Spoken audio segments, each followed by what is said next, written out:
உன் பொண்ணு செவிடுங்கிறத நாங்க மறைக்க போறோம். இது குறைக்க போறீங்களா? ஆமா, ஒரு சைடு ஒண்ணு அப்படியே குறைக்க போறோம். 1000 பொய்ய சொல்லி ஒரு கல்யாணத்தை பண்ணு சொல்லுவாங்கல்ல, பொய்டா மொய்யா. அது கல்யாணத்துக்கு வரவங்கள எழுதுவாங்களே. நீங்க என்ன பண்ணுவீங்களோ ஏது பண்ணுவீங்களோ எனக்கு தெரியாது.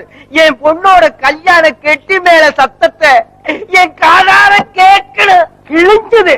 இந்த காதை வச்சுட்டு இதெல்லாம் நடக்கிற கதையாடா? ஒண்ணு செய்யலாம், கல்யாணத்துக்கு வர்ற நாதசுர கச்சேரிக்காரங்களை மேடை மேல உட்கார விடாம உன் காது மேல உட்கார வச்சு அந்த குழாயை எடுத்து உன் காதுக்குள்ள விட்டு கொடாயலாம். நீ சொல்றத பார்த்தா நீ என்ன யப்பா கொலம்பஸ் கண்டுபிடிச்சிட்டப்பா. வரேப்பா. நீ இத என்கிட்ட சொல்லவே இல்லையே. சொல்லுமாயா? 4 வருஷம் உன் பின்னாடி சொல்லிட்டு இருந்தேனே, எல்லாருக்கும் தெரியும். உன் கணக்கு தெரியலையா? தெரியலையே. என்ன பொறுத்தவரையிலும் நான் சகா, நீ சகி, அவ்வளவுதான். ஓ, சகின்னதான் சகிச்சுக்கிட்டு இருந்தீங்களா? அப்படிலாம் சொல்லாத. I really like.